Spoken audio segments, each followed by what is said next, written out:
அன்பின் வணக்கம். தேன்கூடு வழங்கும் லியோ டால்ஸ்டாய் எழுதிய போரும் வாழ்வும் ஆடியோ புத்தகம். மொழிபெயர்ப்பு TS சொக்கலிங்கம். போரும் வாழ்வும் பகுதி 2, புத்தகம் 1. வாசிப்பவர் ரே விஜயலட்சுமி. அத்தியாயம் 5. ஆண்ட்ரூ ஸ்பிரான்ஸ்கியை சந்தித்தல். கமிட்டிக்கு தம்முடைய பெயரை நியமனம் செய்திருப்பதாக அறிக்கையில் வருவதை இளவரசர் ஆண்ட்ரூ எதிர்பார்த்து கொண்டிருந்தார். அப்படி இருந்த காலத்தில் தமக்கு முன்பே பழக்கமானவர்களையும் முக்கியமான பெரிய அதிகாரங்களில் இருப்பவர்கள் என்று அவர் நினைத்தவர்களையும் அவர்களுடைய உதவி தமக்கு வேண்டியிருக்கலாம் என்று அவர் நினைத்தவர்களையும் சந்தித்து பேசி வந்தார். யுத்தத்திற்கு முன்பாக அவர் எம்மாதிரியான உணர்ச்சியை அனுபவித்தாரோ அதே உணர்ச்சியை தற்சமயம் பீட்டர்ஸ்பர்க்கில் அவர் இருக்கும்போது அனுபவித்தார். மிகுந்த ஆவலினால் அவர் மனவேதனை அடைந்தபடியால் கோடிக்கணக்கான மக்களின் விதியை நிர்ணயித்து கொண்டிருக்கிற சர்க்காரின் உயர் வட்டாரத்தின் மீது அவருடைய கவர்ச்சி திரும்பியது. வயதானவர்கள் கோபம் கொண்டு விளங்குவதிலிருந்தும் விஷயம் தெரியாதவர்கள் தெரிந்து கொள்ள வேண்டுமென்று ஆச்சரியம் காட்டுவதிலிருந்தும் விஷயம் அறிந்தவர்கள் வாய்மூடி மௌனமாய் இருப்பதிலிருந்தும் ஒவ்வொருவரும் மிகுந்த பரபரப்போடும் எதையோ சிந்தித்து கொண்டும் நடமாடிக்கொண்டிருப்பதிலிருந்தும் கணக்கற்ற கமிட்டிகளும் கமிஷன்களும் நாள்தோறும் நியமிக்கப்படுவதிலிருந்தும் மகத்தான பெரிய மக்கள் போராட்டம் ஒன்று இந்த 1809 வருஷத்தில் தயாராகி கொண்டிருப்பதாக அவருக்கு தோன்றியது. அதற்கு சேனாதிபதியாக விளங்குகிற ஒருவர் ஓர் அதிசயமான புருஷர். அவரை மிகுந்த மேதை என்றும் சொல்லுகிறார்கள். அவர் பெயர் ஸ்பெரான்ஸ்கி. அவரை இளவரசர் ஆண்ட்ரூவுக்கு பரிச்சயம் இல்லை. இந்த புனருத்தாரண இயக்கத்தை பற்றி இளவரசர் ஆண்ட்ரூவுக்கு தெளிவாக எதுவும் தெரியவில்லை. என்றாலும் இதற்கு தலைவராக ஸ்பெரான்ஸ்கி இருப்பதால் இதில் அவர் கூர்மையாக சிரத்தை கொள்ளவே இராணுவ சட்டத்திட்டங்களை பற்றிய யோசனைகள் அவருடைய மனதில் இரண்டாந்தரமான இடத்திற்கு பின்வாங்கின. பீட்டர்ஸ்பர்க்கில் உள்ள பல வகையான மிக உயர்ந்த வட்டாரங்களில் இளவரசர் ஆண்ட்ரூவுக்கு எப்போதுமே ஒரு நல்ல மதிப்புண்டு. அம்மாதிரி சாதகமான நிலைமையில் அவர் இருந்து வந்தார். சீர்திருத்த கட்சி அவரை ஆதரவோடு வரவேற்று தங்களுடன் சேர்ந்து கொள்ளும்படி கேட்டு உறவாடி வந்தது. ஏனெனில் அவர் மிகுந்த புத்திசாலி என்றும் பெயர் பெற்றிருந்தார். இரண்டாவதாக அவருடைய அடிமைகளை அவர் விடுதலை செய்துவிட்டபடியால் அவர் ஒரு தாராளமானவர் என்ற கீர்த்தியை அடைந்திருந்தார். புதிய சீர்திருத்த முறைகளை வயதானவர்களும் அதிருப்தி அடைந்தோர்களும் எதிர்த்து வந்தார்கள். அந்த எதிர்ப்பு கட்சியார் இந்த புதிய சீர்திருத்தங்களை தாங்கள் எதிர்ப்பதால் தங்களுக்கு ஆதரவு காட்டும்படி இளவரசர் ஆண்ட்ரூவை எதிர்பார்த்தார்கள். காரணம் வேறு ஒன்றுமில்லை, அவருடைய தகப்பனாருக்கு அவர் குமாரராய் இருக்கிறார் என்பதுதான் ஒரே காரணம். அவர் பணக்காரராகவும் சிறந்த அந்தஸ்தில் இருப்பவராகவும் விவாகத்திற்கு சரியான மாப்பிள்ளையாகவும் இருப்பதால் அவர் இறந்து போனதாக சொல்லப்பட்டு மீண்டும் உயிர் பெற்று வந்த பெருமையை கொண்டிருப்பவராக இருந்தபடியாலும் பெண்களின் வட்டாரம் சந்தோஷமாக அவரை வரவேற்றது. இதை தவிர அவருடைய மனைவி இறந்து போனதாலும் அவரிடம் மிகுந்த அனுதாபம் காட்டினார்கள். அவரை முன்பு அறிந்திருந்தவர்கள் எல்லாரும் அவரை சென்ற 5 வருஷங்களில் மிக பிரமாதமாக அபிவிருத்தி அடைந்திருக்கிறார் என்றும் உள்ளம் கனிந்து ஆண்மை மிகுந்திருக்கிறார் என்றும் முன்னால் அவருக்கு இருந்த தற்பெருமை, துச்சமாக பார்க்கும் சுபாவம், அலட்சியம் ஆகியவை அவரிடமிருந்து மறைந்துவிட்டன என்றும் வருஷம் ஆக ஆக மிகுந்த அமைதி ஏற்பட்டிருக்கிறது என்றும் நினைத்தார்கள். அவரை பற்றி மக்கள் பேசி வந்தார்கள். அவர் மீது சிரத்தை கொண்டார்கள். அவரை சந்திக்கவும் விரும்பினார்கள். கோமகன் அராக்சியுடன் பேட்டி கண்ட மறுநாள் மாலை இளவரசர் ஆண்ட்ரூ கோமகன் காச்சுபேவுடன் தங்கினார். அராக்சி என்பவரை சிலா ஆண்ட்ரிவிச் என்று கேலி பெயரால் தான் காச்சுபே சொல்லுவது வழக்கம். யுத்த மந்திரி அறைக்கு முன்பாக உள்ள அறையில் முதல் நாளன்று இளவரசர் ஆண்ட்ரூ கவனித்த அதே கேலித்தனம் காச்சுபேயின் பேச்சிலும் இருந்தது. சிலா ஆண்ட்ரிவிச்சுடன் பேட்டி கண்டதை பற்றிய விவரங்களை அவர் கோமகனுக்கு சொன்னார். எனது அன்புள்ளவரே, இந்த விஷயத்தில் மைக்கேலாவிச் ஸ்பிரான்ஸ்கியின் ஆதரவில்லாமல் உம்மால் ஒன்றும் செய்ய முடியாது. ஒவ்வொரு விஷயத்தையும் அவர் செய்து முடிக்க முடியும்.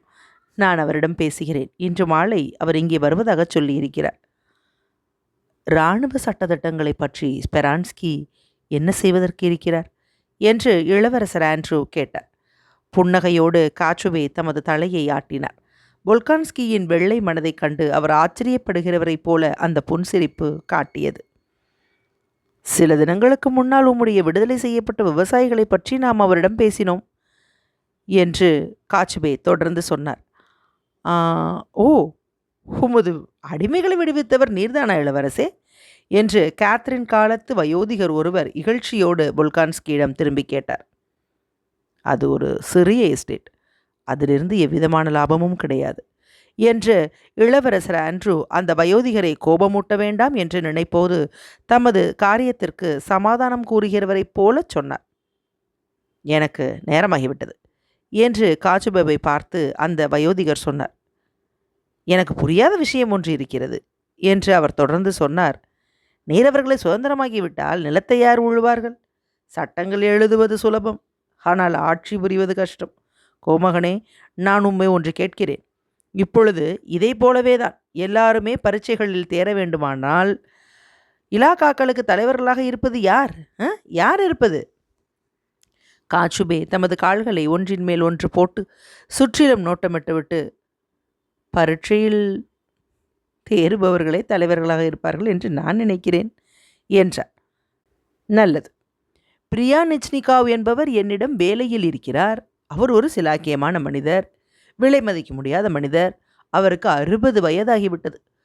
பரீட்சைக்கு அவர் போக வேண்டுமா? ஆம், அது ஒரு கஷ்டம்தான். படிப்பு என்பது ஒரே மாதிரியாக இருக்கவில்லை. ஆனால் கோமகன் காச்சுபே தாம் பேசியதை முடிக்கவில்லை. அவர் எழுந்து ஆண்ட்ரூவை கையில் பற்றி உள்ளே நுழைந்து கொண்டிருந்த ஒருவரை சந்திப்பதற்காக போனார். புதிதாய் வருகிற அவருக்கு சுமார் 40 வயது இருக்கலாம். அழகாகவும் உயரமாகவும் பரந்த நெற்றியுடனும் ஒரு நீண்ட விசேஷமான வெள்ளை நிற முகத்துடனும் வழுக்கை தலையுடனும் காணப்பட்டார். புதிதாய் வந்த அவர் நீல நிற கோட் அணிந்திருந்தார். அவர் கழுத்தில் ஒரு சிலுவையும் இடது மார்பில் ஒரு நட்சத்திர பதக்கமும் காணப்பட்டன. அவர்தான் ஸ்பெரான்ஸ்கி. இளவரசர் ஆண்ட்ரூ அவரை உடனே அறிந்து கொண்டார். தமக்குள் ஒரு துடிதுடிப்பு ஏற்படுவதை அவர் உணர்ந்தார். வாழ்க்கையில் நெருக்கடியான சந்தர்ப்பங்களில் அம்மாதிரி ஏற்படுவது உண்டு. மரியாதையினால் அது ஏற்படுகிறதா அல்லது ஆவலினாலோ எதையோ எதிர்பார்ப்பதினாலோ அது ஏற்படுகிறதா என்பது அவருக்கு தெரியாது. ஸ்பெரான்ஸ்கியின் முழு உருவமும் ஒரு தனிப்பட்ட ரகமாய் இருந்தபடியால் சுலபமாக அவரை அறிந்து கொள்ளக்கூடிய விதமாய் இருந்தது. அவரை போன்ற கவர்ச்சி இல்லாத விகாரமான அசைவுகளை கொண்ட ஒருவர் இவ்வளவு அமைதியோடும் தன்னம்பிக்கையோடும் இருப்பதை இளவரசர் ஆண்ட்ரூ இதுவரை தாம் பழகி வந்த வட்டாரங்களில் பார்த்ததே இல்லை. அம்மாதிரியான உறுதியையும், ஆனால் பாதி மூடியிருந்த ஈரமான கண்களில் தோன்றிய அந்த அமைதியான உணர்ச்சியையும், அல்லது எதையும் கண்டுபிடிக்க முடியாத அந்த உறுதியான இளநகையையும் அவர் பார்த்ததே இல்லை. அல்லது அப்பேற்பட்ட பண்பான மிருதுவான சரளமான குரலை அவர் கேட்டதும் இல்லை. எல்லாவற்றையும் விட அம்மாதிரி நாசூக்கான வெள்ளை நிறத்தை அகலமான கைகளிலும் முகத்திலும் அவர் பார்த்ததே இல்லை. அவருடைய கைகள் கனமாகவும் மெதுவாகவும் இருந்தன. அம்மாதிரியான வெண்மையையும் மென்மையையும் ஆஸ்பத்திரியில் வெகுகாலமாக இருந்த சிப்பாய்களின் முகங்களிலேயே இளவரசர் ஆண்ட்ரூ பார்த்திருக்கிறார். இவர்தான் ஸ்பெரான்ஸ்கி, உள்நாட்டு மந்திரி, சக்கரவர்த்தியிடம் நேராக விஷயங்களை தெரிவிப்பவர். எர்பர்ட் என்ற இடத்தில் சக்கரவர்த்தி பல தடவை நெப்போலியனை சந்தித்து பேசிய பொழுது சக்கரவர்த்திக்கு துணையாக இருந்து வந்தவர். ஒரு பெரிய கூட்டத்திற்குள் நுழைந்ததும் தங்களை அறியாமலேயே அங்கிருப்பவர்களின் முகங்களை மாறி மாறி பார்ப்பது புதிதாய் அங்கே நுழைகிறவர்களுக்கு வழக்கம். அம்மாதிரி ஸ்பெரான்ஸ்கி மாறி மாறி பார்க்கவில்லை. பேசுவதற்கு அவசரப்படவும் இல்லை. தாம் பேசுவதை கவனமாய் கேட்பார்கள் என்ற நம்பிக்கையோடு அவர் மெதுவாக பேசினார். தாம் யாரிடம் பேசுகிறாரோ அவரை மட்டுமே அவர் பார்ப்பார். ஒரு குறிப்பிட்ட கவனத்தோடு ஸ்பெரான்ஸ்கியின் ஒவ்வொரு வார்த்தையையும் ஒவ்வொரு அசைவையும் இளவரசர் ஆண்ட்ரூ கவனித்து வந்தார். தங்களுக்கு அருகில் இருப்பவர்களை மிக கடுமையாக சோதிக்கும் பழக்கமுள்ளவர்கள் புதிதாய் தாங்கள் சந்திப்பவர்களிடம் மனித குலத்தின் பூரணத்துவத்தை எதிர்பார்ப்பது வழக்கம். அதே மாதிரி இளவரசர் ஆண்ட்ரூவும் ஸ்பெரான்ஸ்கியின் பிரபலத்தை கேள்விப்பட்டதிலிருந்து பூரணத்துவத்தை அவரிடம் எதிர்பார்த்தார். தாம் சீக்கிரமாக அங்கே வர முடியாததற்கு வருந்துவதாகவும், அரண்மனையில் தாம் அதுவரை தங்கியிருக்க வேண்டிய அவசியம் நேரிட்டதென்றும் காச்சுபேயிடம் ஸ்பெரான்ஸ்கி சொன்னார். தம்மை சக்கரவர்த்தி நிறுத்தி வைத்திருந்தார் என்று அவர் சொல்லவில்லை. இந்த வெளிப்பகட்டான அடக்கத்தை இளம் ஆண்ட்ரூ கவனித்தார். காச்சுபே இளவரசர் ஆண்ட்ரூவை அறிமுகம் செய்து வைத்ததும் ஸ்பெரான்ஸ்கி தமது வழக்கமான புன்னகையுடன் பொல்கான்ஸ்கி மீது தமது கண்களை மெதுவாக திருப்பினார். மௌனமாக அவரை பார்த்து கொண்டிருந்தார். உம்மிடம் பழக்கம் கொள்வதற்கு நான் மிகுந்த மகிழ்ச்சி அடைகிறேன். மற்றவர்களைப் போலவே நானும் உம்மை பற்றி கேள்விப்பட்டிருக்கிறேன் என்று சிறிது நேரத்திற்கு பின்னால் அவர் சொன்னார். அராக்சிவ் என்பவர் பொல்கான்ஸ்கியிடம் நடந்து கொண்ட விதத்தை பற்றி காச்சுபே சில வார்த்தைகள் சொன்னார். அதை கேட்டதும் மிகுந்த உன்னிப்போடு ஸ்பெரான்ஸ்கி புன்னகை கொண்டார். தேர்வாளர் மாக்னிட்ஸ்கி என்பவர்தான் இராணுவ சட்டத்திட்டங்களை பற்றிய கமிட்டிக்கு தலைவர். அவர் எனக்கு நல்ல நண்பர் என்று ஒவ்வொரு வார்த்தையையும் ஒவ்வொரு உச்சரிப்பையும் நிறுத்தி தெளிவாக சொன்னார். உமக்கு பிரியமாயிருந்தால் நான் உம்மை அவருடன் தொடர்பு கொள்ளும்படி செய்கிறேன் என்று சொல்லி நிறுத்தினார். நியாயமான எல்லா விஷயங்களையும் அபிவிருத்தி செய்வதற்காக அவர் உம்மோடு அனுதாபம் கொண்டு ஒத்துழைக்க தயாராய் இருப்பார் என்று நான் நம்புகிறேன். சீக்கிரமாக ஸ்பெரான்ஸ்கியை சுற்றி ஒரு கோஷ்டி கூடியது. தம்முடைய சிப்பந்தியான பிரியா நிச்னிகாவ் என்பவரை பற்றி பேசிக் கொண்டிருந்த அந்த வயோதிகர் அவரை பார்த்து ஒரு கேள்வி கேட்டார். சம்பாஷணையில் கலந்து கொள்ளாமல் ஸ்பெரான்ஸ்கியின் ஒவ்வொரு அசைவையும் இளவரசர் ஆண்ட்ரூ கவனித்து வந்தார். இந்த மனிதர் சமீப காலம் வரையில் பெயர் தெரியாத ஒரு பாதிரியாயிருந்தவர். இப்பொழுது தமது பருத்த வெள்ளை கைகளில் ருஷ்யாவின் விதியை வைத்துக் கொண்டிருக்கிறார் என்று பொல்கான்ஸ்கி நினைத்தார். அந்த வயோதிகருக்கு அசாதாரணமான வெறுப்புடன் கூடிய அடக்கத்தோடு ஸ்பெரான்ஸ்கி பதில் கூறியது இளவரசர் ஆண்ட்ரூவின் உள்ளத்தில் பதிந்தது. அவர் ஏதோ ஒரு உயரமான இடத்திலிருந்து அந்த வயோதிகரின் நிலைமைக்கு இறங்கி வந்து அவருடன் பேசுவதைப் போல காணப்பட்டார். அந்த வயோதிகர் உரத்த குரலில் பேச ஆரம்பித்த போது ஸ்பெரான்ஸ்கி இளநகை காட்டினார். சக்கரவர்த்திக்கு பிரியமான காரியங்களினால் நன்மை ஏற்படுமா அல்லது தீமை ஏற்படுமா என்பதை பற்றி தீர்ப்பு கூற தம்மால் முடியாது என்று அவர் சொன்னார். அந்த பொதுவான கோஷ்டியில் சிறிது நேரம் பேசியிருந்த பிறகு இளவரசர் ஆண்ட்ரூவிடம் ஸ்பெரான்ஸ்கி வந்து அவரை அந்த அறையின் கடைசி இடத்திற்கு அழைத்துச் சென்றார். பொல்கான்ஸ்கியிடம் தாம் சிரத்தை கொள்ள வேண்டியது அவசியம் என்று அவர் நினைப்பதாக தெளிவாக தெரிந்தது. இளவரசே, உம்மிடம் இதுவரை பேசுவதற்கு சந்தர்ப்பமில்லை. அந்த மதிப்புக்குரிய கணவான் மிகுந்த பரபரப்போடு என்னிடம் பேசினார் என்று அவர் ஒரு இகழ்ச்சியான புன்னகையோடு சொன்னார். தாம் அதுவரை பேசிக்கொண்டிருந்த நபர்கள் முக்கியத்துவம் இல்லாதவர்கள் என்பதை தாமும் இளவரசர் ஆண்ட்ரூவும் அறிந்திருப்பது போல அந்த புன்னகை காட்டியது. இந்த பேச்சு இளவரசர் ஆண்ட்ரூவுக்கு பெருமையாயிருந்தது. நான் உம்மை வெகுகாலமாய் அறிவேன். உமது அடிமைகளிடம் நீர் எடுத்துக்கொண்ட நடவடிக்கைகளிலிருந்து உம்மை முதலாவது நான் அறிவேன். அம்மாதிரி செய்கை முதலாவதாக நடந்த ஒரு எடுத்துக்காட்டு. அதை பின்பற்றி இன்னும் பலர் செய்ய வேண்டியது ரொம்பவும் விரும்பத்தக்கது. இரண்டாவதாக, நீர் ராஜ்யசபையில் அங்கத்தினராக இருந்தும் கூட ராஜ்யசபையில் உள்ளவர்களுக்கு உண்டான அந்தஸ்தை பற்றி புதிதாய் பிறப்பிக்கப்பட்ட உத்தரவை கண்டு நீர் அதிருப்தியை காட்டவில்லை. ஆனால் அந்த உத்தரவு மிகுந்த பரபரப்பையும் வம்பு பேச்சுகளையும் கிளப்பிவிட்டிருக்கிறது. இல்லை என்றார் இளவரசர் ஆண்ட்ரூ. எனக்குள்ள உரிமைகளினால் ஏற்படும் அனுகூலத்தை நான் அடைவதற்கு என் தந்தை விரும்பவில்லை. ஆகவே நான் எனது சேவையை கீழ்ப்படியிலிருந்து ஆரம்பித்தேன். உமது தகப்பனார் கடந்த நூற்றாண்டைச் சேர்ந்தவர். ஆகவே இப்பொழுதுள்ள நமது சகபாடிகளை விட உயர்வானவராய் இருக்கிறார். இந்த சகபாடிகள்தான் அந்த உத்தரவை கண்டிக்கிறார்கள்.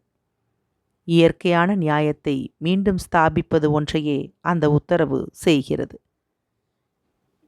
என்றாலும் இந்த கண்டனங்களுக்கெல்லாம் சில ஆதாரங்கள் இருப்பதாக நான் நினைக்கிறேன் என்றார் இளவரசர் ஆண்ட்ரூ. ஸ்பெரான்ஸ்கியின் செல்வாக்கு தம்மிடம் ஏற்பட்டு வருவதாக உணர்ந்த அவர் அதை எதிர்க்க விரும்பி இம்மாதிரி பேசினார். அவர் சொல்வது ஒவ்வொன்றையும் ஒப்புக்கொள்வதற்கு அவருக்கு பிரியமில்லை. அவர் கூறுவதை மறுக்க வேண்டுமென்ற ஆசை அவருக்கு ஏற்பட்டது. நன்றாகவும் சரளமாகவும் அவர் பேசுவது வழக்கமென்றாலும் இப்பொழுது ஸ்பெரான்ஸ்கியிடம் பேசும்போது தமது கருத்தை சரியாக வெளிப்படுத்துவது அவருக்கு கஷ்டமாயிருந்தது. அந்த பிரபலமான மனிதரின் குணாதிசயங்களை கவனிப்பதிலேயே அவர் ஆழ்ந்து மூழ்கியிருந்தார். அந்த ஆதாரத்திற்கு சொந்த ஆசை காரணமாய் இருக்கலாம் என்று அமைதியாக ஸ்பெரான்ஸ்கி சொன்னார். அந்த ஆதாரத்திற்கு நாட்டின் நன்மையும் கொஞ்சம் காரணமாயிருக்கிறது என்று இளவரசர் ஆண்ட்ரூ சொன்னார். நீர் சொல்லுவதன் அர்த்தம் என்ன என்று தமது கண்களை தாழ்த்தி அமைதியாக ஸ்பெரான்ஸ்கி கேட்டார். நான் மாண்டெஸ்கியூ என்பவரின் கருத்துக்களை போற்றுபவர்களில் ஒருவன் என்று இளவரசர் ஆண்ட்ரூ பதிலளித்தார். கௌரவம் என்ற அடிப்படையின் மீதுதான் முடியரசு என்பது அமைந்திருக்கிறது. இதை யாரும் மறுக்க முடியாது என்று எனக்கு தோன்றியது. அந்த உணர்ச்சியை காப்பாற்றி வருவதற்கு பணக்காரர்களுக்கு சில உரிமைகளை கொடுக்க வேண்டியது அவசியம் என்று தோன்றுகிறது. ஸ்பெரான்ஸ்கியின் வெள்ளை முகத்திலிருந்து அந்த புன்சிரிப்பு மறைந்தது.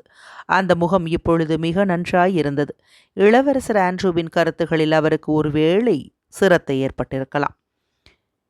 இந்த பிரச்சனையை நீர் அம்மாதிரி கருத்தோடு பார்ப்பதாயிருந்தால் என்று அவர் ஆரம்பித்தார். அவர் மிகுந்த கஷ்டத்தோடு பிரெஞ்சு பாஷையில் பேசினார். ருஷ்ய பாஷையில் பேசுவதை விட இன்னும் மெதுவாக பேசினார். ஆனால் அமைதியாக பேசினார். சேவையில் இருப்பவர்களுக்கு கெடுதல் செய்யக்கூடிய விதத்தில் கௌரவம் என்பதை காப்பாற்றுவதற்காக உரிமை கொடுக்க முடியாது என்று அவர் சொன்னார். கௌரவம் என்பது ஒன்று கெடுதலான காரியத்தை செய்யாமல் இருப்பதாயிருக்கலாம், அல்லது பதவிகளையும் பரிசுகளையும் பெறுவதற்கு அது ஒரு தூண்டுகோலாயிருக்கலாம் என்று அவர் சொன்னார். அவருடைய வாதங்கள் சுருக்கமாகவும் சாதாரணமாகவும் தெளிவாகவும் இருந்தன. ஒருவருக்கு ஒருவர் போட்டி போட்டுக்கொண்டு சேவை செய்து கௌரவத்தை நிலைநாட்டுவது ஒரு ஸ்தாபனமாய் இருக்கலாம். நெப்போலியன் சக்கரவர்த்தியின் லீஜியன் ஆஃப் ஹானர் என்பது அப்பேற்பட்ட ஒரு ஸ்தாபனம். அது சேவை செய்கிறவர்களுக்கு உதவியாக இருக்கிறதே ஒழிய கெடுதலாயிருக்கவில்லை. ஆனால் அது ஒரு ஜாதி வித்தியாசத்தையோ ராஜசபையின் உரிமைகளையோ அடிப்படையாக கொண்டதல்ல. அதை நான் ஆட்சேபிக்கவில்லை. ஆனால் ராஜசபையின் உரிமைகளும் அதே பலனைத்தான் கொடுக்கின்றன என்பதை மறுக்க முடியாது என்று இளவரசர் ஆண்ட்ரூ பதில் சொன்னார். ராஜ்யசபை அங்கத்தினர் ஒவ்வொருவரும் தம்முடைய பதவிக்கு கௌரவமாக நடந்து கொள்ள கடமைப்பட்டிருக்கிறார்கள். அப்படி இருந்தும் நீர் உமது உரிமையை உபயோகித்துக் கொள்ள கவலைப்படவில்லை என்றார் ஸ்பெரான்ஸ்கி. அந்த விவாதத்தை சுமூகமாக முடித்துக்கொள்ள விரும்புவது போலவும் தனது நண்பருக்கு அது தர்ம சங்கடமான நிலைமையை உண்டு பண்ணுவது போலவும் அவர் புன்னகை மூலம் காட்டினார்.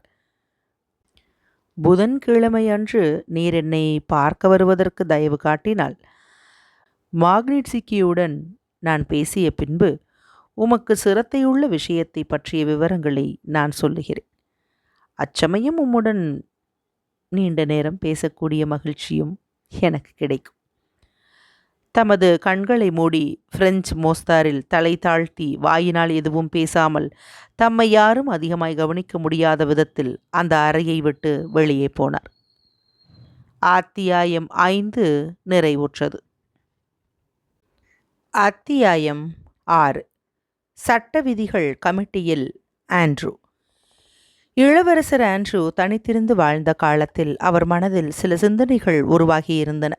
அந்த கருத்துகள் எல்லாம் அவர் பீட்டர்ஸ்பர்க்கில் தங்கியிருந்த சில வாரங்களில் அவருக்கு ஏற்பட்ட சின்னஞ்சிறு கவலைகளால் மறைத்துவிடப்பட்டன என்று அவர் உணர்ந்தார். மாலையில் அவர் வீடு திரும்பியதும் அவர் தமது குறிப்பு புத்தகத்தில் தாம் அவசியமாய் சந்திக்க வேண்டிய 4-5 பேர்களை பற்றியும் அந்த சந்திப்புகளுக்கான நேரங்களை பற்றியும் குறிப்பிடுவது வழக்கம். குறிப்பிட்ட நேரத்தில் குறிப்பிட்ட நபர்களை அவர் போய் பார்க்க வேண்டியதற்காக செய்ய வேண்டிய ஏற்பாடுகளில் அவருடைய கவனம் பெரும்பாலும் ஈடுபட்டிருந்தது. ஆகவே அவரால் எதையும் செய்ய முடியவில்லை, எதையும் சிந்திக்க முடியவில்லை, சிந்திப்பதற்கு நேரம் கிடைப்பதும் இல்லை. ஆனால் அவர் பேசுவது ஒன்றையே செய்து வந்தார். அந்த பேசும் வேலையை, அதாவது அவர் தமது கிராமத்தில் இருந்தபோது நினைத்து வைத்திருந்த அந்த சிந்தனைகளை பற்றி வெற்றிகரமாக பேசி வந்தார். ஒரே நாளில் வெவ்வேறு வட்டாரங்களில் ஒரே மாதிரியான பேச்சுகளை தாம் பேசியதை பின்னால் அவர் நினைத்தபோது அதிருப்தி கொண்டார். அவர் நாள் முழுவதும் சுறுசுறுப்பாயிருந்தபடியால் எதை பற்றியுமே தாம் சிந்திப்பதில்லை என்பதை கூட கவனிக்க அவருக்கு நேரமில்லை. காச்சுபை வீட்டில் முதலாக ஸ்பெரான்ஸ்கி எம்மாதிரியான அபிப்பிராயத்தை இளவரசர் ஆண்ட்ரூவுக்கு ஏற்படுத்தினாரோ அதே மாதிரி புதன்கிழமை அன்று அவரை சந்தித்த போதும் ஒரு பலமான கவர்ச்சியை அவர் உள்ளத்தில் உண்டு பண்ணினார். இளவரசரோடு தமது வீட்டில் அந்தரங்கமான பல பேச்சுகளை வெகுநேரம் பேசிக்கொண்டிருந்தார். அநேகம் பேர் இழிவானவர்கள் என்றும் முக்கியத்துவம் இல்லாத ஜந்துக்கள் என்றும் போல்கான்ஸ்கிக்கு தோன்றியது. தாம் எந்த பூரணத்துவத்தை அடைவதற்கு முயற்சி செய்து கொண்டிருந்தாரோ அந்த பூரணத்துவத்தை கொண்ட ஒரு லட்சிய புருஷரை கண்டுபிடிப்பதற்கு வெகுகாலமாக ஏங்கிக் கொண்டிருந்தார். பகுத்தறிவும் நற்குணங்களும் பூரணமாய் கொண்ட அந்த லட்சிய புருஷர் ஸ்பெரான்ஸ்கி தான் என்று அவர் நம்பினார். ஸ்பெரான்ஸ்கி தம்முடைய அதே மாதிரியான பரம்பரையும் வளர்ப்பும் பெற்றவராக இருந்திருந்தால் வெகு சீக்கிரமாக அவரிடமுள்ள பலவீனத்தையும் கோழைத்தனத்தையும் போல்கான்ஸ்கி கண்டுபிடித்திருப்பார். ஆனால் ஸ்பெரான்ஸ்கியின் விசித்திரமான தர்க்கபூர்வமான கருத்துகள் அவரை மரியாதை கொள்ளும்படி செய்து உற்சாகப்படுத்தியது. அதற்கு காரணம் என்னவென்றால் அவரை அவரால் நன்றாய் அறிய முடியவில்லை. மற்றவருடைய திறமையை அறிந்ததாலோ அல்லது அவரை தமது கட்சியில் சேர்த்து கொள்ள வேண்டுமென்று நினைத்ததாலோ தம்முடைய வெறுப்பு வெறுப்பற்ற அமைதியான நியாயங்களை ஸ்பெரான்ஸ்கி அவருக்கு விளக்குவதுண்டு. அதோடு இளவரசர் ஆண்ட்ரூவை நாசூக்காக புகழ்வதுண்டு. அவருடைய சுய உத்தரவாதத்தை அந்த புகழ்ச்சி வற்புறுத்தியது. தம்முடைய கருத்துகளின் நியாயங்களையும் ஆழ்ந்த தன்மையையும் தாங்கள் இருவரால் தான் மனித வர்க்கத்தின் அசட்டுத்தனங்களை அறிய முடியும் என்பதையும் அவர் வெளிப்படையாகச் சொல்லாமல் அந்த நாசூக்கான புகழ்ச்சியில் காட்டி வந்தார். புதன்கிழமையன்று மாலையில் அவர்களுடைய நீண்ட சம்பாஷணையின் போது பல தடவை ஸ்பெரான்ஸ்கி குறிப்பிட்டதாவது, வேரூன்றி போன பழைய வழக்கங்களின் சாதாரண தரத்திற்கு மேலாக உள்ள ஒவ்வொன்றையும் நாம் இந்த இடத்தில் ஒரு புன்னகையோடு, ஆனால் நாம் ஓநாய்களுக்கு தீனி போடவும் விரும்புகிறோம், அதே சமயத்தில் ஆடுகளை பந்தோபஸ்தாக காப்பாற்றவும் விரும்புகிறோம் என்றோ அல்லது இதை அவர்களால் புரிந்து கொள்ள முடியவில்லை. இம்மாதிரியாக நாம் நீரும் நானும் அவர்கள் எப்பேற்பட்டவர்கள் என்பதையும் நாம் யார் என்பதையும் நன்றாக அறிவோம் என்றும் கூறுவதுண்டு. ஸ்பெரான்ஸ்கியுடன் நடத்திய இந்த நீளமான சம்பாஷணை இளவரசர் ஆண்ட்ரூவுக்கு அவர் முதலாக ஸ்பெரான்ஸ்கியை சந்தித்த போது அவரை பற்றி என்ன நினைத்திருந்தாரோ அதை உறுதி செய்வதாய் இருந்தது. தெளிவாக சிந்திக்கும் ஒரு பரந்த அறிவுள்ள புத்திசாலி என்றும் பிரமாதமானவர் என்றும் அவர் தம்முடைய ஊக்கத்தினாலும் விடாமுயற்சியினாலும் அதிகாரத்தை அடைந்திருக்க வேண்டும் என்றும் அந்த அதிகாரத்தை ருஷ்யாவின் நன்மைக்காக மட்டுமே உபயோகிக்கிறார் என்றும் இளவரசர் ஆண்ட்ரூ நினைத்தார். தாம் எம்மாதிரி மனிதராக இருக்க வேண்டும் என்று விரும்புவாரோ அதே மாதிரி ஸ்பெரான்ஸ்கி இருப்பதாக இளவரசர் ஆண்ட்ரூவின் கண்களுக்கு தோன்றின. அதாவது வாழ்க்கையிலுள்ள எல்லா முக்கியமான உண்மைகளையும் நியாயமாக ஆராய்ந்து எது பகுத்தறிவுக்கு பொருத்தமாய் இருக்கிறதோ அதை மட்டும் முக்கியமானதாக எடுத்துக்கொண்டு ஒவ்வொரு காரியத்திற்கும் காரணங்களை கண்டுபிடித்து செய்யக்கூடிய மாதிரி இருக்க வேண்டும் என்று இளவரசர் ஆண்ட்ரூ நினைத்தார். ஸ்பெரான்ஸ்கி விளக்கி கூறும்போது ஒவ்வொரு காரியமும் ரொம்ப எளிதாகவும் தெளிவாகவும் இருப்பது போல இளவரசர் ஆண்ட்ரூவுக்கு தோன்றியபடியால் தம்மை அறியாமலேயே அவர் சொல்லும் ஒவ்வொன்றையும் ஒத்துக்கொண்டார். இளவரசர் ஆண்ட்ரூ ஏதாவது பதில் சொல்லி விவாதம் செய்தார் என்றிருந்தால் அது தம்முடைய சுதந்திரத்தை காப்பாற்றிக் கொள்வதற்கும் ஸ்பெரான்ஸ்கியின் கருத்துகளுக்கு பூரணமாக அவர் அடிபணிந்து விடவில்லை என்பதை காட்டுவதற்காகவுமே ஆகும். ஒவ்வொன்றும் சரியாக இருப்பதாகவும் எம்மாதிரி இருக்க வேண்டுமோ அம்மாதிரியே ஒவ்வொன்றும் இருப்பதாகவும் ஆனால் ஒன்று மட்டும் மனக்குழப்பத்தை கொடுப்பதாகவும் இளவரசர் ஆண்ட்ரூ நினைத்தார். இந்த மனச்சலனத்தை கொடுக்கக்கூடிய விஷயம் என்னவென்றால் ஸ்பெரான்ஸ்கியின் தாட்சண்யமற்ற முகக்கண்ணாடி போன்ற பார்வையாகும். அந்த பார்வையானது அவருடைய உள்ளத்தை ஊடுருவி பார்ப்பதற்கு ஒருவரையும் விடுவதில்லை.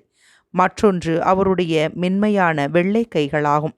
அதிகாரத்தை கைப்பற்றியுள்ள அந்த கைகளை ஒருவர் எப்படி கவனிப்பாரோ அதே மாதிரி அந்த இரு வெள்ளை கைகளையும் தன்னை அறியாமலேயே இளவரசர் ஆண்ட்ரூ கவனித்து வந்தார். இம்மாதிரி முகம் பார்க்கும் கண்ணாடியை போன்ற பார்வையும் அவருடைய வெள்ளை கைகளும் இளவரசர் ஆண்ட்ரூவுக்கு எரிச்சல் கொடுத்து வந்தது ஏன் என்பது அவருக்கு தெரியவில்லை. ஸ்பெரான்ஸ்கி மிகவும் அதிகமாக மற்றவர்களை பற்றி துச்சமாய் நினைப்பது கூட இளவரசர் ஆண்ட்ரூவுக்கு வருத்தமாயிருந்தது. தம்முடைய அபிப்பிராயங்களை ஆதரிப்பதற்கு அவர் வெவ்வேறு விதமான வாதங்களை உபயோகித்தும் அவருடைய உள்ளத்தில் திருப்தியை கொடுக்கவில்லை. மனதினால் கற்பனை செய்யக்கூடிய ஒவ்வொரு விதமான வாதங்களையும் அவர் உபயோகித்தார். ஆனால் உவமை காட்டுவதில் மட்டும் அவர் இறங்கவில்லை. ஒன்றிலிருந்து இன்னொன்றுக்கு அவர் தைரியமாக மாற்றிக்கொண்டிருப்பதையும் இளவரசர் ஆண்ட்ரூ கவனித்தார். இப்போது ஒரு காரியார்த்தமான மனிதரை அவர் ஆதரித்து கனவு காண்பவர்களை கண்டிப்பார். மறுபடியும் ஒரு தமாஷ்காரரை ஆதரித்து அவரை எதிர்ப்பவர்களை பார்த்து கேலியாகச் சிரிப்பார். திடீரென்று மிகுந்த தர்க்கவாதங்களில் இறங்குவார். உடனே அவற்றை விட்டுவிட்டு தத்துவ உலகிற்கு உயர்ந்து விடுவார். இந்த கடைசி தந்திரத்தை அவர் வெகு தாராளமாய் உபயோகித்து வந்தார். ஒரு பிரச்சனையை தத்துவ விசாரணை உயரத்திற்கு கொண்டு போவார். அங்கிருந்து இடம், நேரம், சிந்தனை ஆகியவை பற்றி விளக்கி கூற ஆரம்பிப்பார். அவற்றிலிருந்து தாம் விரும்பக்கூடிய மறுப்பான கருத்துக்களை சுட்டிக்காட்டிவிட்டு உடனே பழைய விவாத நிலைமைக்கு கீழே இறங்குவார். ஸ்பெரான்ஸ்கியின் மனப்போக்கை பற்றி இளவரசர் ஆண்ட்ரூவின் உள்ளத்தில் பதிந்தது ஒன்று உண்டு. அதாவது, காரணம் என்பதன் சக்தியையும் அதிகாரத்தையும் பற்றி அவருக்குள்ள அசைக்க முடியாத முழு நம்பிக்கையே ஆகும். இளவரசர் ஆண்ட்ரூவுக்கு மிகுந்த இயற்கையாக தோன்றிய ஒரு விஷயம் அவருக்கு எப்பொழுதுமே தோன்றவில்லை என்பது தெளிவாய் இருந்தது. அதாவது, ஒருவர் நினைக்கிற எல்லாவற்றையுமே ஒருவர் வெளியிடுவது என்பது முடியாத காரியம். இந்த சந்தேகம், அதாவது நான் சிந்திப்பதும் நம்புவதும் எல்லாம் அசட்டுத்தனங்கள் அல்லவா என்ற சந்தேகம் அவருக்கு எப்பொழுதுமே ஏற்பட்டதில்லை. ஸ்பெரான்ஸ்கியின் இந்த விசித்திரமான மனோபாவம்தான் இளவரசர் ஆண்ட்ரூவை முக்கியமாக கவர்ந்தது. அவர்களுக்குள் உறவு ஏற்பட்ட ஆரம்ப காலத்தில் போனபார்ட் மீது இளவரசர் ஆண்ட்ரூவுக்கு ஒரு காலத்தில் எம்மாதிரியான பிரேமை ஏற்பட்டிருந்ததோ அதே பிரேமை இப்போது ஸ்பெரான்ஸ்கி மீது போல்கான்ஸ்கிக்கு ஏற்பட்டிருந்தது. ஸ்பெரான்ஸ்கி ஒரு கிராமத்தில் உள்ள பாதிரியின் குமாரர் என்பதனால் அவருடைய பிறப்பு மிகுந்த தாழ்வானது என்ற காரணம் கொண்டு மூட மக்கள் அவரை அற்பத்தனமாக வெறுப்பதுண்டு. உண்மையில் பலர மாதிரி வெறுத்தார்கள். இந்த ஒரே காரணம்தான் அவர் மீது அதிகமான அன்பு கொள்ளும்படியும் தம்மை அறியாமலேயே அதை பலப்படுத்தும்படியும் இளவரசர் ஆண்ட்ரூவை செய்தது. முதல் நாள் மாலை ஸ்பெரான்ஸ்கியை சந்தித்த போது இராணுவ சட்ட விதிகளை திருத்தும் கமிட்டியை பற்றி குறிப்பிட்டார். அதை பற்றி பேசியபோது அந்த கமிட்டி 150 வருஷங்களாக உயிரோடு இருப்பதாகவும் கோடிக்கணக்காக அதனால் செலவு ஏற்பட்டிருப்பதாகவும் அந்த கமிட்டி எதையும் செய்தது இல்லை என்றும் மற்ற நாடுகள் செய்த விதிகளை இங்குள்ளவைகளுக்கு பக்கத்தில் ஒட்டி வைத்திருப்பதைத் தவிர வேறு எதையும் செய்ய முடியவில்லை என்றும் சொன்னார். அது ஒன்றுதான் கோடிக்கணக்காக அது செலவிட்டதற்கு கொடுத்த பலனாகும். செனட் சபைக்கு புதிய நீதி அதிகாரங்களை கொடுப்பதற்கு நாம் விரும்புகிறோம். நமக்கு சட்டங்கள் இல்லை. அதனால்தான் இளவரசே, உம்மை போன்றவர்கள் இந்த காலத்தில் சேவை செய்யாமல் இருப்பது ஒரு பாவமாகும் என்றார் ஸ்பெரான்ஸ்கி. ஆனால் அம்மாதிரியான வேலைகளுக்கு சட்டப்படிப்பு அவசியம் என்றும் தம்மிடம் அது இல்லை என்றும் இளவரசர் ஆண்ட்ரூ சொன்னார். ஆனால் நீர் சொல்லுகிறபடி அந்த படிப்பு ஒருவரிடமும் இல்லை. அப்படியானால் நீர் என்ன செய்வீர்? அந்த விஷம சக்கரத்தை எப்படியாவது உடைத்தாக வேண்டும் என்றார். இராணுவ சட்ட விதிகளின் கமிட்டியில் ஒரு வாரத்திற்கு பின்னால் இளவரசர் ஆண்ட்ரூ ஒரு அங்கத்தினராக சேர்க்கப்பட்டார். அவர் எதிர்பார்க்காத மற்றொரு விஷயம் என்னவென்றால், சட்டங்களை திருத்த வேண்டிய உப கமிட்டிக்கு அவர் சேர்மேனாகவும் நியமிக்கப்பட்டார். ஸ்பெரான்ஸ்கியின் வேண்டுகோளின்படி முதலில் சிவில் சட்டத்தின் முதல் பாகத்தை ஆலோசனைக்கு அவர் எடுத்துக்கொண்டார். நெப்போலியன் சட்டம், ஜஸ்டினியன் சட்டம் ஆகியவைகளை உதவியாக வைத்துக்கொண்டு தனிப்பட்டவர்களின் உரிமைகள் என்ற பகுதியை அவர் எழுத ஆரம்பித்தார். அத்தியாயம் 6 நிறைவடைந்தது. அத்தியாயம் 7. Petersburg ஃப்ரீமேசன்களிடையே pier. 1808 வருஷத்தில் அநேகமாய் 2 வருஷங்களுக்கு முன்பாக தமது எஸ்டேட்டுகளை பார்த்துவிட்டு பீட்டர்ஸ்பர்க்கிற்கு பியர் திரும்பிய போது பீட்டர்ஸ்பர்க்கில் உள்ள ஃப்ரீமேசன்களில் தாம் முதன்மையான பதவியில் இருப்பதை கண்டார். விருந்துகளுக்கும் கூட்டங்களுக்கும் அவர் ஏற்பாடு செய்து புதிய அங்கத்தினர்களை சேர்த்து பற்பல இடங்களிலுள்ள சங்கங்களை போய் பார்த்து அவற்றை ஒன்று சேர்த்து அவைகளுக்கான கட்டடங்களுக்கும் ஏற்பாடு செய்தார். கோயில் கட்டுவதற்கு அவர் பணம் கொடுத்தார். தர்ம நிதிகளுக்கு வசூல் செய்வதில் தம்மால் கூடிய வரையில் உதவி செய்தார். இந்த விஷயத்தில் பெரும்பாலான அங்கத்தினர்கள் கஞ்சத்தனமாகவும் ஒழுங்காக செலுத்தாமலும் இருந்தார்கள். ஏழைகளுக்கு ஒரு விடுதியை பீட்டர்ஸ்பர்க்கில் தமது செலவிலேயே அவர் ஏற்படுத்தினார். ஆனால் அவருடைய வாழ்க்கை மட்டும் முன்போலவே முட்டாள்தனமாகவும் ஊதாரித்தனமாகவும் நடந்து வந்தது. நன்றாய் சாப்பிடவும் குடிக்கவும் அவர் ஆசை கொண்டார். அம்மாதிரி செய்வது இழிவானது என்றும் ஒழுங்கீனமானது என்றும் அவர் கருதிய போதிலும் அவர் பழகி வந்த பிரம்மச்சாரி வட்டாரங்களில் ஏற்பட்ட ஆசைகளை அவரால் தடுக்க முடியவில்லை. வேலைகளிலும் பற்பல விதமான காரியங்களிலும் அவர் உழன்று கொண்டிருந்த போதிலும் 1 வருஷத்திற்கு பின்னால் அவர் ஒன்று உணர ஆரம்பித்தார். அதாவது ஃப்ரீமேசன் கொள்கை மீது நாம் எவ்வளவு பலமாக சார்பு கொள்ள வேண்டுமென்று அவர் முயற்சித்தாரோ அவ்வளவு அவரால் அந்த கொள்கை மீது நிற்க முடியவில்லை என்பதை அவர் உணர்ந்தார். அதே சமயத்தில் எவ்வளவு அவரால் நிற்க முடியவில்லை என்று நினைத்தாரோ அவ்வளவு அவர் அந்த சங்கத்துடன் தம்மை அறியாமலேயே நெருங்கிய தொடர்பு கொண்டிருப்பதாக உணர்ந்தார். ஃப்ரீமேசன் சங்கத்தில் அவர் சேர்ந்தபோது ஒரு சதுப்பு நிலத்தின் மிருதுவான தரை மீது மிகுந்த நம்பிக்கையோடு கால் வைப்பதாக அவர் உணர்ந்தார். ஆனால் அவர் காலை வைத்தவுடன் அது கீழே போயிற்று. அந்த பூமியின் உறுதியை அறிவதற்காக அவர் தம்முடைய மற்றொரு காலையும் வைத்தார். இப்போது இன்னும் அதிகமாக அவர் அமிழ்ந்தார். அந்த இடத்திலேயே அவர் அகப்பட்டு முழங்கால் அளவு அந்த சகதியில் தம்மை அறியாமல் உழன்று கொண்டிருந்தார். ஜோசப் அலெக்சிவிச் பீட்டர்ஸ்பர்க்கில் இல்லை. பீட்டர்ஸ்பர்க் சங்கங்களின் காரியங்களில் அவர் அதிகமாய் சமீப காலத்தில் தலையிடாமல் அநேகமாய் மாஸ்கோவிலேயே தங்கி வந்தார். அந்த சங்கங்களைச் சேர்ந்த அங்கத்தினர்கள் எல்லோருமே சாதாரண வாழ்க்கையில் பியர் அறிந்தவர்களாவர். அவர்களை சங்கங்களைச் சேர்ந்த சகோதரர்கள் என்று மட்டும் நினைத்து அவர்களுடைய சொத்து மதிப்புகளை மறந்து விடுவதற்கு பியரால் முடியவில்லை. அதாவது அவர்களுடைய சொந்த பெயர்களான இளவரசர் பா என்பதையோ இவான் வசைலிச் டி என்பதையோ அவரால் மறக்க முடியவில்லை.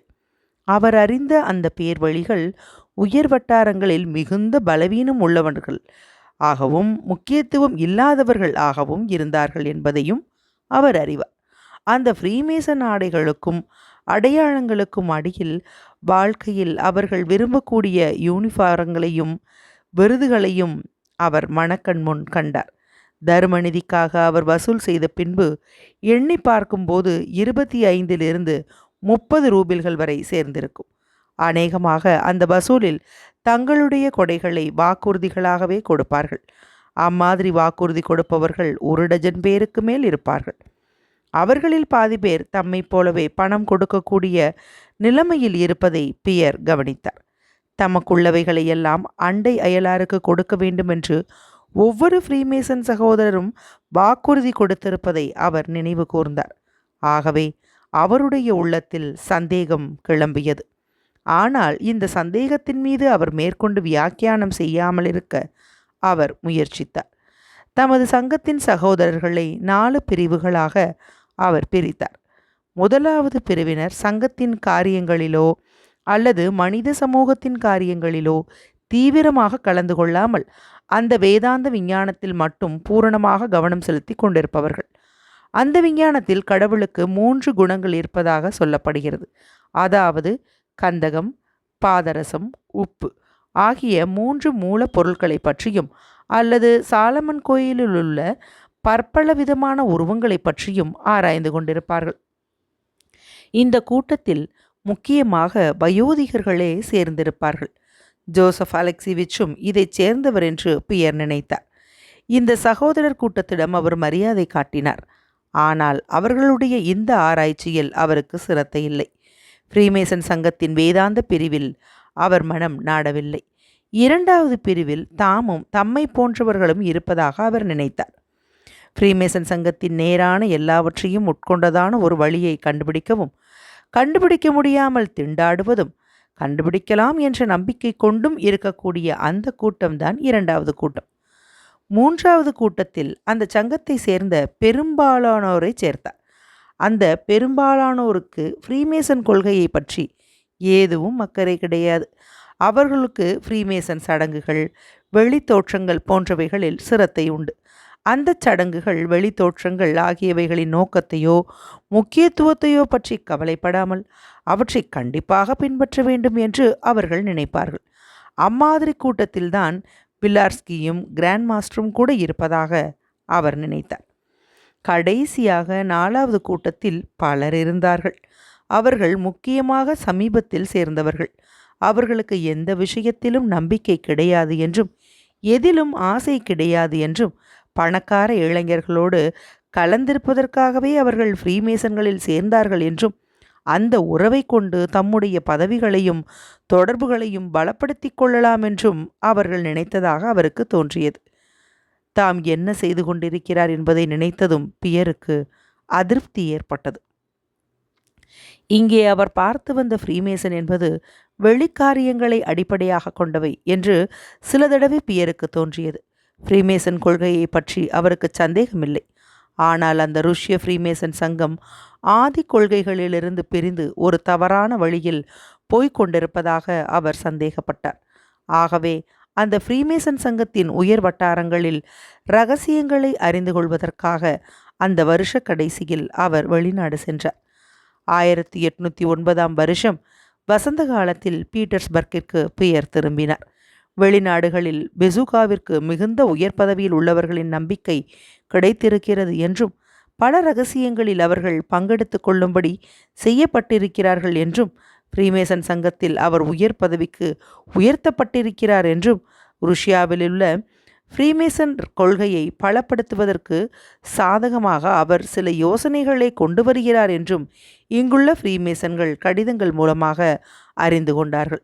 பீட்டர்ஸ்பர்க்கில் உள்ள ஃப்ரீமேசன்கள் எல்லோரும் அவரை பார்க்க வந்தார்கள். அவரோடு தங்களுக்கு நெருங்கிய நட்பு ஏற்படுவதற்கு முயற்சித்தார்கள். ஒவ்வொருவரும் அவர் எதையோ ஒன்றை தங்களுக்காக தயாரித்து வருவதாகவும் ஆனால் அவர் அதை மறைத்து கொண்டிருப்பதாகவும் நினைத்தார்கள். 2வது வட்டாரத்தைச் சேர்ந்த ஃப்ரீமேசன் சங்கம் ஒன்று கூட்டப்பட்டது. அந்த கூட்டத்தில் ஃப்ரீமேசனின் உயர் தலைவர்கள் கொடுத்தனுப்பிய செய்திகளை தாம் சொல்வதாக பியர் வாக்குறுதி கொடுத்தார். ஆகவே அந்த கூட்டத்தில் அங்கத்தினர்கள் நிறைந்திருந்தார்கள். வழக்கமான சடங்குகளுக்கு பின்னால் பியர் எழுந்து பேச ஆரம்பித்தார். அன்புமிக்க சகோதரர்களே என்று அவர் நாணத்தோடும் தடுமாற்றத்தோடும் எழுதி தயாராக வைத்திருந்த பிரசங்கத்தை தமது கையில் வைத்து கொண்டு பேச ஆரம்பித்தார். நமது சங்கத்திற்கு தனியாக இருந்து கொண்டு நமது இரகசியங்களை பின்பற்றி வருவது மட்டும் போதாது. நம் நடத்தையில் காட்ட வேண்டும். நாம் தூங்கிக் கொண்டிருக்கிறோம், ஆனால் நாம் நடத்தையில் காட்ட வேண்டும். பியர் தமது பிரசங்கத்தை வாசிக்க ஆரம்பித்தார். தனி உண்மையை பரப்ப வேண்டுமானால், தர்மத்தின் வெற்றியை காண வேண்டுமானால் மக்களிடமிருந்து தவறான எண்ணங்களை அகற்ற வேண்டும். காலத்தின் போக்கிற்கு ஒத்ததாக நமது கொள்கைகளை பரப்ப வேண்டும். சிறியோருக்கு கல்வி கற்பிக்க ஏற்பாடு செய்ய வேண்டும். சிறந்த விவேகிகளுடன் நீங்காத பந்தங்களை நாம் ஏற்படுத்தி கொள்ள வேண்டும். ஜாக்கிரதையாகவும் தைரியமாகவும் மூட பழக்க வழக்கங்களையும் நாஸ்திகத்தையும் அறிவீனத்தையும் நாம் மக்களிடமிருந்து நீக்க வேண்டும். நம்மிடம் நம்பிக்கை கொண்டுள்ள இவர்கள் எல்லாரையும் ஒன்று திரட்ட வேண்டும். கொள்கையின் அடிப்படையில் அவர்களை நம்மோடு சேர்த்து அவர்களின் சக்தியையும் அதிகாரத்தையும் பெருக்க வேண்டும். இந்த நோக்கத்தை நாம் அடைய வேண்டுமானால் அதர்மத்தை அடக்கி தர்மம் தலை தூக்க வேண்டும். இந்த உலகத்தில் கூட தர்மவானான ஒருவன் நிரந்தர பரிசு பெறும்படி அந்த யோக்கியமான மனிதனுக்கு உதவி செய்ய நாம் முயற்சிக்க வேண்டும். ஆனால் நம்முடைய இந்த பெரிய முயற்சிகளில் இன்றைய அரசியல் ஸ்தாபனங்களால் மிகுந்த பலமான இடையூறுகள் ஏற்படுகின்றன. இம்மாதிரியான நிலைமையில் என்ன செய்ய வேண்டும்? புரட்சியை ஆதரிப்பதா? எல்லாவற்றையும் கவிழ்ப்பதா? அல்லது பலாத்காரத்தை பலாத்காரத்தால் எதிர்ப்பதா? இல்லை, அவைகளுக்கும் நமக்கும் வெகு தூரம். பலாத்காரமாக செய்யப்படும் சீர்திருத்தம் எதுவும் கண்டிக்கப்படக்கூடியதே. ஏனெனில் தீமையை அகற்ற அதனால் முடிவதும் இல்லை. மக்களும் பழையபடியே இருக்கிறார்கள். பலாத்காரத்தை எதிர்ப்பதற்கு இது ஒரு காரணம். மற்றொரு காரணம் என்னவென்றால், ஞானம் என்பதற்கு பலாத்காரம் அவசியமே இல்லை. உறுதியும் தர்மமும் கொண்ட மக்களை தயாரிப்பதுதான் நமது சங்கத்தின் முழு திட்டத்தின் அடிப்படையாய் இருக்க வேண்டும். நம்பிக்கையின் ஒற்றுமையினால் அவர்கள் இணைக்கப்பட வேண்டும்.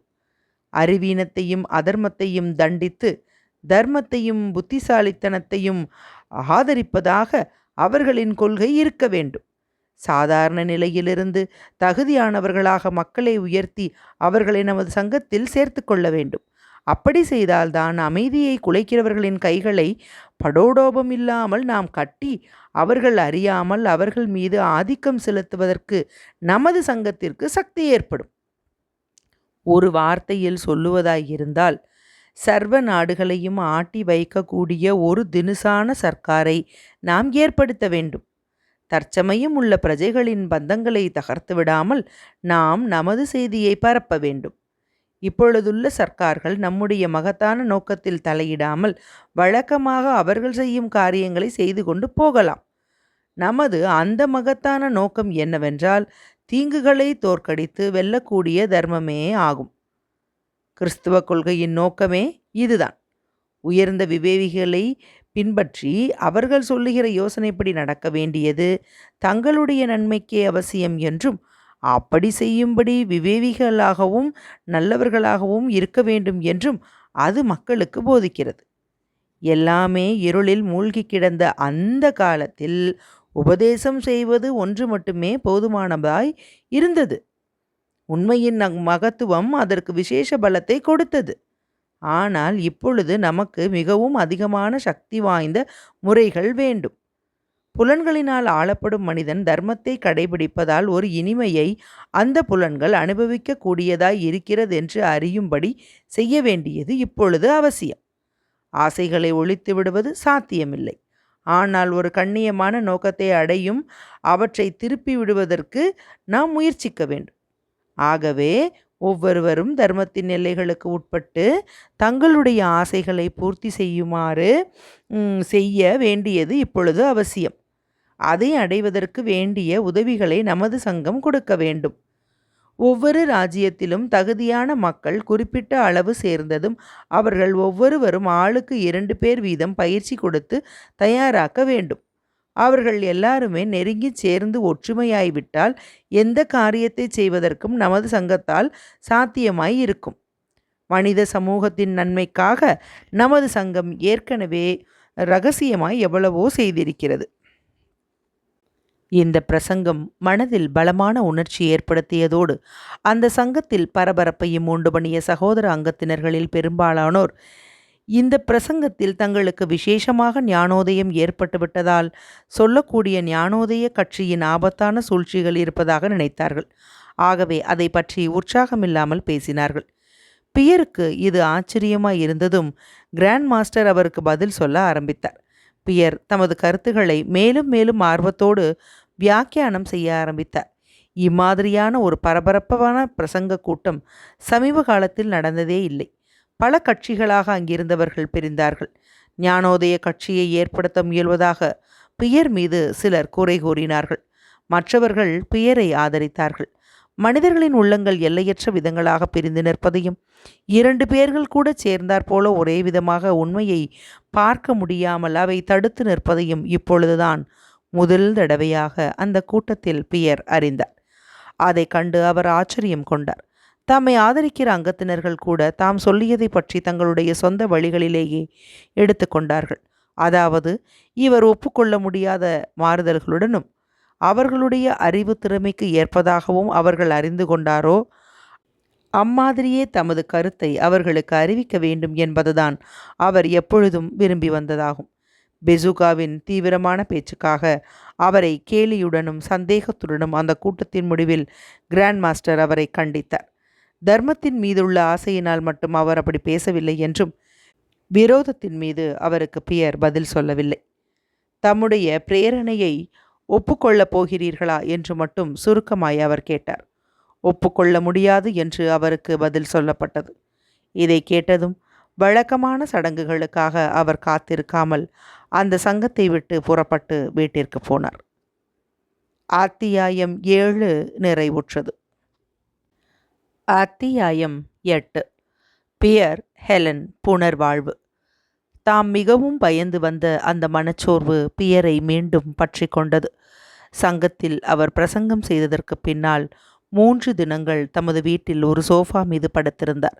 யாரையும் வரவேற்று பேசவில்லை, எங்கேயும் வெளியே போகவில்லை. அச்சமயத்தில்தான் அவருடைய மனைவியிடமிருந்து அவருக்கு ஒரு கடிதம் வந்தது. தன்னை பார்க்கும்படி அதில் அவள் கெஞ்சி இருந்தாள். அவரை பற்றி எவ்வளவு தூரம் அவள் வருத்தங்கொண்டிருந்தாள் என்பதையும், தனது வாழ்க்கை முழுவதையுமே அவருக்காக தத்தம் செய்ய எவ்வளவு தூரம் அவள் ஆசை கொண்டிருந்தாள் என்பதையும் அதில் அவள் சொல்லியிருந்தாள். இன்னும் சில தினங்களில் பீட்டர்ஸ்பர்க்கிற்கு தான் திரும்பி வரப்போவதாகவும் அந்த கடிதத்தின் கடைசியில் குறிப்பிட்டிருந்தாள். இந்த கடிதத்திற்கு பின்னால் அவர் மதிப்பு வைக்காத ஒரு ஃப்ரீமேசன் சகோதரர் அவர் வீட்டிற்கு வந்து அவரை பார்த்தாக வேண்டும் என்று வற்புறுத்தினார். அவர் பியரிடம் பேசிக்கொண்டிருந்த போது அவருடைய இல்லற வாழ்க்கையை பற்றிய விஷயங்களில் சம்பாஷணையை திருப்பினார். அன்பினால் தூண்டப்பட்டவர் போல புத்திமதி கூற ஆரம்பித்து அவருடைய மனைவியின் மீது அவர் காட்டும் கடுமை தவறானது என்று சொன்னார். ஃப்ரீமேசனின் முதன்மையான விதிகளில் ஒன்று குற்றத்தை உணர்ந்து வருந்துகிறவர்களை மன்னித்துவிட வேண்டும் என்பதாகும். இந்த விதியை அவர் அலட்சியம் செய்வதாக எடுத்து காட்டினார். அதே சமயத்தில் இளவரசர் வசைலியின் மனைவியான இவருடைய மாமியார் தன்னை வந்து பார்க்கும்படியும் ஒரு முக்கியமான விஷயத்தை பற்றி அவருடன் சில நிமிஷங்களாவது வாதிக்க வேண்டும் என்றும் அவரை பரிந்து கேட்டுக்கொண்டாள். இதில் ஏதோ தமக்கு விரோதமான சதி ஆலோசனை இருப்பதாக பியர் நினைத்தார். அதாவது தம்முடைய மனைவியை தம்முடன் மீண்டும் சேர்த்து வைக்க அவர்கள் விரும்புவதாக தோன்றியது. அச்சமயம் அவருக்கு இருந்த மனோபாவத்தில் அவருக்கு இந்த விஷயம் அதிருப்தியாக கூட தோன்றவில்லை. ஏனெனில் எதை பற்றியும் அவருக்கு லட்சியமில்லை. வாழ்க்கையில் எந்த விஷயமும் அவருக்கு பிரமாதமாக தோன்றவில்லை. அவருக்கு ஏற்பட்டிருந்த மனச்சோர்வில் தம்முடைய சுதந்திரத்தை பற்றியோ அல்லது தாம் தீர்மானித்தபடி தமது மனைவியை தண்டிப்பதை பற்றியோ அவர் பிரமாதமாய் நினைக்கவில்லை.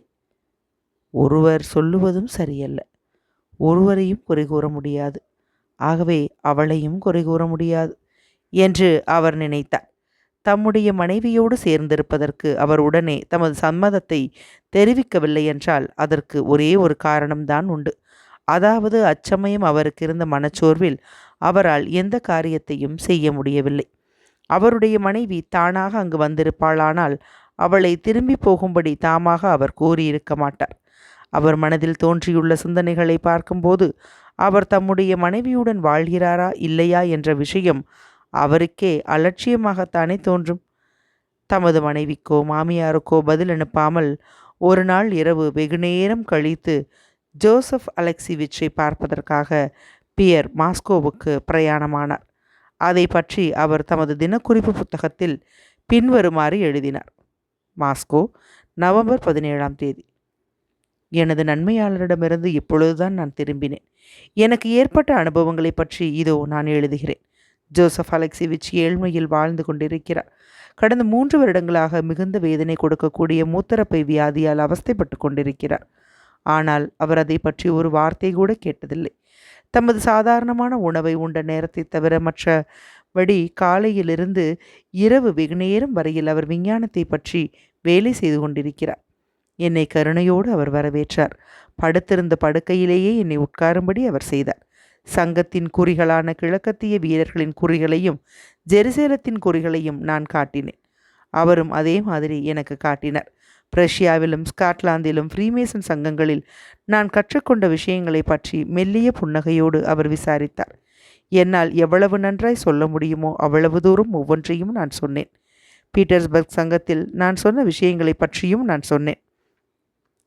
ஜோசப் அலெக்சிவிச் வெகுநேரம் வரையில் மௌனமாகவும் சிந்தனையோடும் இருந்தார். கடைசியில் அதை பற்றி தமது கருத்தை என்னிடம் சொன்னார். அதை கேட்டதும் என்னுடைய கடந்த கால வாழ்க்கையும் எதிர்காலத்தில் நான் போக வேண்டிய பாதையும் உடனே ஒளிர்விட்டு பிரகாசித்தது. சங்கத்தின் 3 நோக்கங்களை நான் ஞாபகத்தில் வைத்திருக்கிறேனா என்று திடீரென்று என்னிடம் கேட்டார். அவையாவன: 1, ரகசியங்களை அறிந்து காப்பாற்றி வருவது; 2, அதற்கு தயாராக இருப்பதற்காக தம்மையே பரிசுத்தம் செய்து திருத்தி அமைத்து கொள்வது; 3, அம்மாதிரி பரிசுத்தத்தை அடைய முயற்சி செய்வதால் மனித சமூகம் அபிவிருத்தி அடைவது. இந்த 3 நோக்கங்களில் முக்கியமானது எது? தம்மையே திருத்தம் செய்து சுயமாக பரிசுத்தம் செய்வதுதான் முக்கியமான நோக்கம் என்பது நிச்சயம். சூழ்நிலைகள் எப்படி இருந்தாலும் நாம் இந்த நோக்கத்தை அடைவதற்கே எப்பொழுதும் முயற்சி செய்ய வேண்டும். ஆனால் அதே சமயத்தில் இந்த நோக்கத்தை அடைவதற்கு நாம் மிகுந்த பிரயாசைகள் எடுத்துக்கொள்ள வேண்டியது அவசியமாயிருக்கின்றது. ஆகவே தற்பெருமையினாலோ இந்த நோக்கத்தை மறந்ததினாலோ நாம் வழிதவறி போவோமே ஆனால் பரிசுத்தமில்லாத நாம், தகுதியில்லாத நாம் அந்த இரகசியத்தை வைத்து கொண்டிருப்பதாக நேரிடும். அல்லது மனித சமூகத்தை சீர்திருத்த முயற்சிக்கும் நாம் இழி குணங்களுக்கும் தீய ஒழுக்கங்களுக்கும் உதாரணங்களாய் விளங்கி கொண்டிருப்போம். ஞானோதய கொள்கை என்பது ஒரு சுத்தமான கோட்பாடல்ல. ஏனெனில் சமூக வேலைகளில் இறங்கி பெருமையாய் பூரிக்க அது தூண்டுகிறது. இந்த காரணத்தினால் என்னுடைய முழு நடவடிக்கைகளையும் என்னுடைய பிரசங்கத்தையும் ஜோசப் அலெக்சிவிச் கண்டித்தார். இந்த விஷயத்தில் என்னுடைய உள்ளத்தில் அவர் கூறுவதை நான் ஒப்புக்கொண்டேன். என்னுடைய குடும்ப விஷயத்தை பற்றி அவர் பேசியபோது சொல்லியதாவது: ஒரு உண்மையான ஃப்ரீமேசனின் முதன்மையான கடமை என்னவென்றால் அவன் தன்னையே பூரணத்துவமாக்கிக் கொள்வதாகும். நம்முடைய வாழ்க்கையில் உள்ள கஷ்டங்களையெல்லாம் நீக்கிவிட்டால் நாம் வெகு சீக்கிரமாக நமது நோக்கத்தை அடைந்து விடலாம் என்று நாம் அடிக்கடி நினைக்கிறோம். ஆனால் எனது அன்புள்ள ஐயா, உலகத்தின் சுகதுக்கங்களின் மத்தியில்தான் நமது முக்கியமான 3 நோக்கங்களையும் அடைய முடியும். அவையாவன: 1, சுய ஞானம், அதாவது ஒப்பிட்டு பார்ப்பதன் மூலமாய்த்தான் மனிதன் அறிந்து கொள்ள முடியும். 2, சுய பூரணத்துவம், இதை வாழ்க்கையின் கஷ்டங்களை எதிர்த்து போராடித்தான் அடைய முடியும்.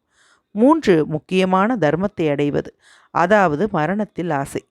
வாழ்க்கையில் ஏற்படும் சுகதுக்கங்களினால்தான் வாழ்க்கையின் வீண் பெருமைகளை நாம் அறிய முடியும்.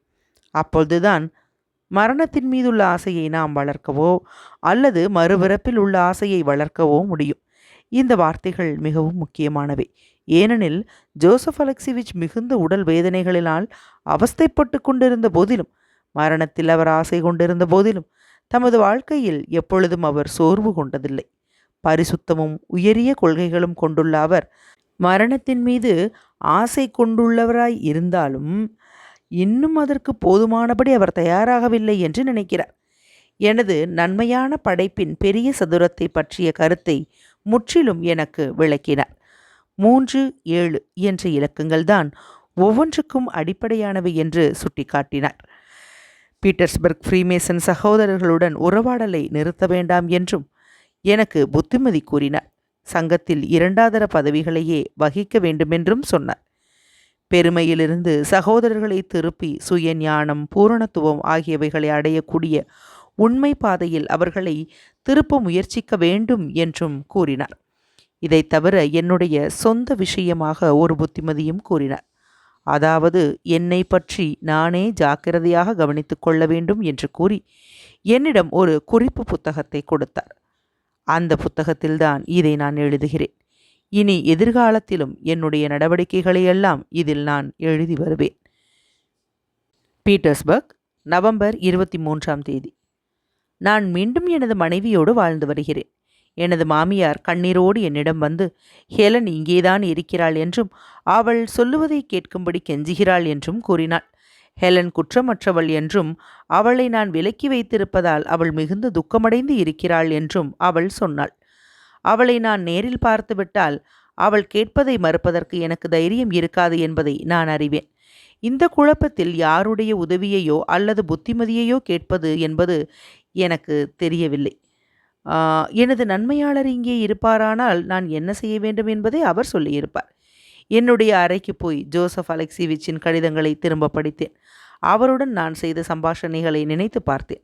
இவற்றிலிருந்து நான் ஒரு முடிவுக்கு வந்தேன். அதாவது, தாழ்மையுடன் கெஞ்சி கேட்கும் ஒருவருக்கு இல்லை என்று சொல்லக்கூடாது என்றும், ஒவ்வொருவருக்கும் உதவி செய்ய வேண்டும் என்றும், முக்கியமாக என்னோடு நெருங்கி பந்தப்பட்ட ஒருவருக்கு கண்டிப்பாக உதவி செய்ய வேண்டும் என்றும், என்னுடைய பொறுப்பை நானே சுமக்க வேண்டும் என்றும் தீர்மானித்தேன். நல்லது செய்ய வேண்டும் என்பதற்காக நான் அவளை மன்னிப்பதாயிருந்தால் திரும்பவும் நாங்கள் சேர்ந்திருப்பது ஆத்மார்த்தீக நோக்கத்தை மட்டும் கொண்டதாகவே இருக்கும். இம்மாதிரி நான் தீர்மானித்தேன். இதே மாதிரி ஜோசப் அலெக்சிவிச்சுக்கும் நான் எழுதினேன். சென்றதை மறந்துவிடும்படியும், அவளுக்கு நான் என்ன தவறு செய்திருந்தாலும் அதற்காக என்னை மன்னிக்கும்படியும், நான் அவளை மன்னிப்பதற்கு எதுவும் இல்லை என்றும் என்னுடைய மனைவியிடம் நான் சொன்னேன். இம்மாதிரி சொல்லுவதற்கு எனக்கு எவ்வளவு கஷ்டமாய் இருந்தது என்பதை அவள் தெரிய வேண்டியது அவசியமில்லை. இந்த பெரிய மாளிகையின் மத்தியில் நான் வாழ்ந்து வர ஆரம்பித்தேன். ஒரு புது வாழ்வு பெற்றதற்கான சந்தோஷ உணர்ச்சியை அனுபவித்து கொண்டிருக்கிறேன். அத்தியாயம் 8 நிறைவடைந்தது.